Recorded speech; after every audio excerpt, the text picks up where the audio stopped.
అన్నావు, రుణమాఫీ చేయి, నేను కూడా అనవచ్చు. మగాడివైతే రైతు భరోసా స్టార్ట్ చేయి, 70 లక్షల రైతుల ఖాతాల్లో డబ్బులే నేను కూడా అడగవచ్చు. మగాడివైతే మహాలక్ష్మి స్టార్ట్ చేయి, 1,67,00,000 మంది ఆడబిడ్డలు ఉన్నారు, నెలకు 2,500 ఇస్తానన్నావు, స్టార్ట్ చేయి, నేను కూడా అడగవచ్చు. కానీ నేను ఇవన్నీ అనట్లేదు. ఒక్క సీట్ అయినా గెలవము అనే మాట మాట్లాడావు కదా. నీకు నిజంగానే దమ్ముంటే రేవంత్ రెడ్డి గారు, నేను సవాల్ చేస్తా ఉన్నా, నేను నా సిరిసిల్ల ఎమ్మెల్యే పదవికి రాజీనామా చేసి వస్తా. నువ్వు నీ ముఖ్యమంత్రి పదవికి, కొడంగల్ ఎమ్మెల్యే పదవికి రాజీనామా చేసిరా. నీ సిట్టింగ్ సీటు మల్కాజ్గిరిలో ఇద్దరం కొట్లాడదాం. ఆ ఒక్క సీట్లోనే తేల్చుకుందాం. ఈ రాష్ట్రం అంతా అతలాకుతలం చేయాల్సిన అవసరం లేదు. ఆ ఒక్క సీట్లోనే నేను వస్తాను మా పార్టీ తరఫున, నీ తరఫున నువ్వురా, నీ కాంగ్రెస్ పార్టీ తరఫున. అక్కడ తప్పకుండా తేల్చుకుందాం. ఎందుకంటే ఒక్క సీటు గెలవను అని మాట్లాడుతున్నాం. మరి నీ మల్కాజ్గిరి పార్లమెంట్ సీట్లో అసలు ఎన్ని ఎమ్మెల్యేలు గెలిచింది కాంగ్రెస్ పార్టీ? గుండు సున్నా. ఎంతమంది కార్పొరేటర్లు గెలిచారు నీ మల్కాజ్గిరి పార్లమెంట్ పరిధిలో?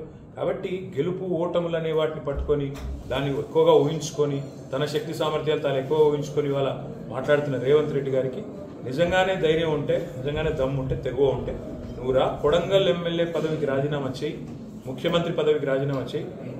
మన మల్కాజ్గిరిలో నీ పార్టీ అభ్యర్థిగా నువ్వురా, నేను కూడా నా ఎమ్మెల్యే పదవికి రాజీనామా చేసి నేను కూడా వస్తాను. అక్కడే తెచ్చుకుంటాను.